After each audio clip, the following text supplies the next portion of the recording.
This is the briefing for Wednesday, May 18th. I want to really kind of recover what I talked about in last night's briefing.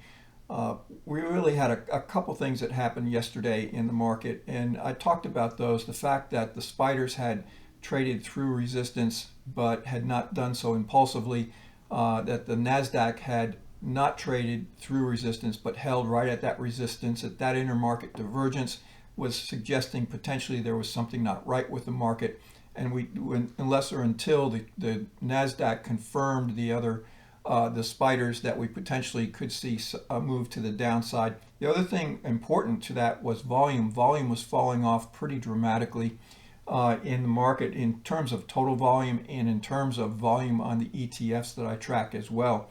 So I want to kind of review that once again. I want to start with volume because volume is really important.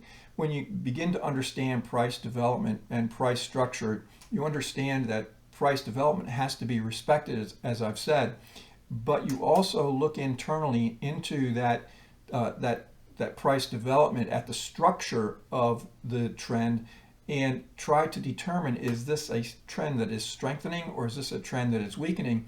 And certainly in yesterday's trading, we saw that at least even in the ETFs and total volume for both the NYSE and the NASDAQ, that volume was falling off. So the trend, the uptrend we saw yesterday was not attracting new buyers. It was not attracting new money. That gave me pause. But at the same point in time, we have to respect the development of the trend because it can continue even though the structure is deteriorating. But at some point in time, the higher probability is price will always correct to the internals. Now you can see what happened yesterday.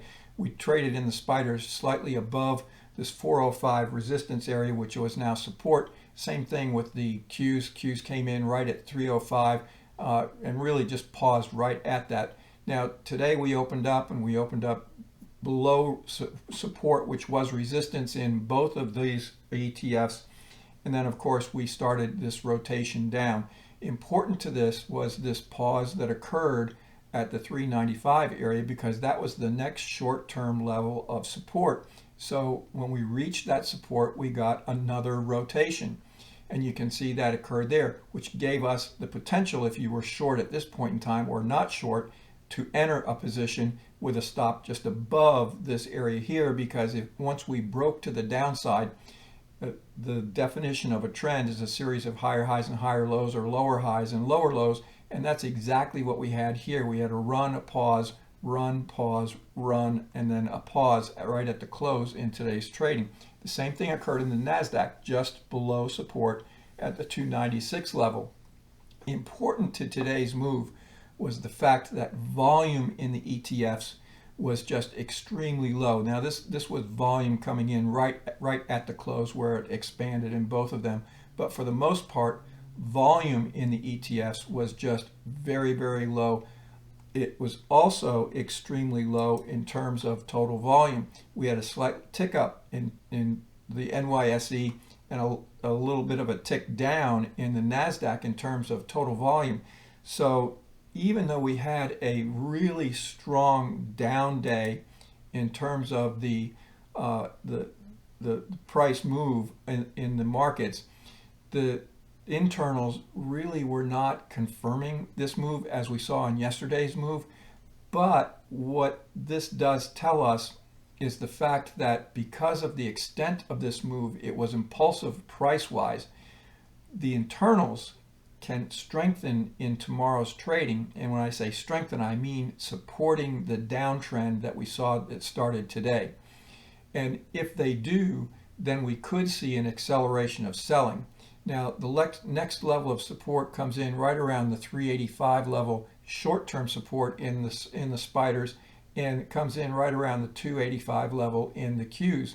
So that's extreme. Those levels are extremely important. Now also, breadth was extremely negative in today's trading. In fact, it opened up fairly negative and then, of course, declined throughout the day.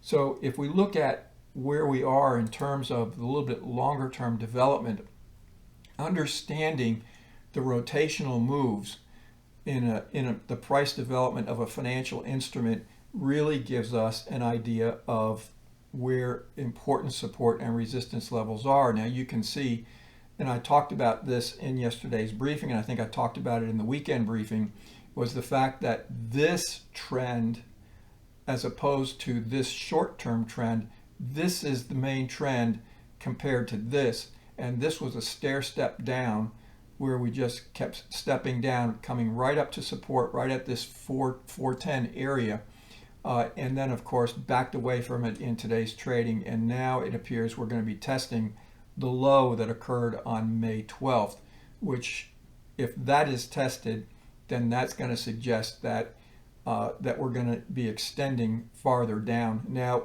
important to this, and I use this a lot on short-term trades, when you see a buying tail like this come in, this came in on May 12th, you see buyers came in and stopped the slide. So that buying tail is really, the beginning of that buying tail is pretty close to today's low.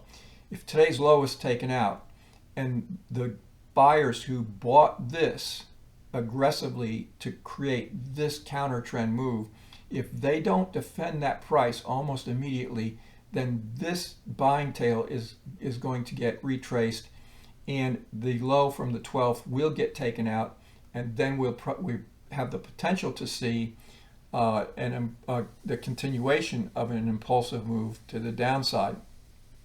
Now, that does not necessarily have to happen, but the important point here is to watch what happens on any lower low below today's low, because if we take out the May 12th low or even the low from today, and breadth is slightly stronger than it was in today's trading, then that suggests that the market is tightening, because this is your next really important longer term support level.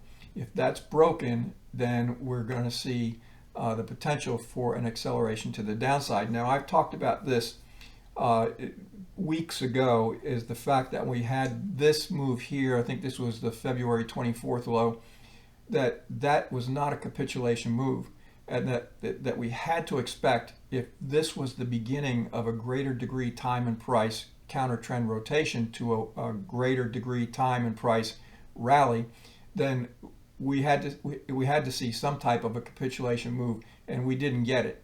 We didn't get it at any of these lower points here as well, and so far we don't have it yet either.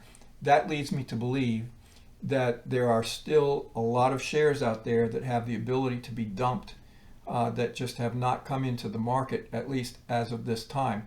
Taking out this May 12th low could bring that selling, or could accelerate that selling. Now, it's going to be really important in terms of what happens with the indices collectively, because if this is a healthy downtrend, and you can see the stair step down with the NASDAQ as well, then we should see all of the indices moving lower together. Now, watching the NASDAQ, this low comes in right around the 285 area, so that's going to be very important, and watch what happens with market breadth as well. Volume is just going to be very, very important. If we don't have an increase in volume on any move lower tomorrow, then that's going to suggest that buyers will sense weakness in the trend and may step in and start to buy this thing and see a rotation back up again. On the other hand, if volume is increasing and breadth is at least as weak as it is today, then that suggests that the structure of the market, the internals, are beginning to confirm what's happening with price, and that's when we could see another greater degree time and price move to the downside. Looking at where we are in the Russell, you can see the same thing, the stair step down, and it almost looks like these stairs are almost exactly equal, but the Russell, you can see, is not close to testing this May 12th low as the other indices were. So it's going to be interesting to see whether the Russell has a lot of catch up to do, or whether the Russell has is basically giving us an indication that there might be an exhaustion move, or this might be exhaustion coming into the market at this point in time. Looking at the industrials and the transports, you can see they've traded industrials have traded below support at 32,400. The May 12th low comes in right around 31,200. And the transports, once again, my transport data, it updates once a night or once a day, and it's not updated yet. But this red line is approximately where the transports close. So the transports are in an area of rotation for quite some time, going all the way back to October of last year. And you can see the up and down movement, and now have broken out to the downside. So watch the transports very carefully in tomorrow's trading, because they are indicating the potential that we're going to see some type of potential of some type of greater degree move to the downside. Tomorrow is going to be a very, very interesting and very important day, what happens. And if we do see additional downside movement, what happens with volume and what happens with breadth in terms of that is going to be extremely important. We did reach a point of being oversold today, not extremely so. We can get extremely oversold, so this does not indicate that we should see a pause tomorrow. It does give us the opportunity, it does give the market the potential to continue selling in tomorrow's trading. Have a great night, and I will definitely pick this back up tomorrow.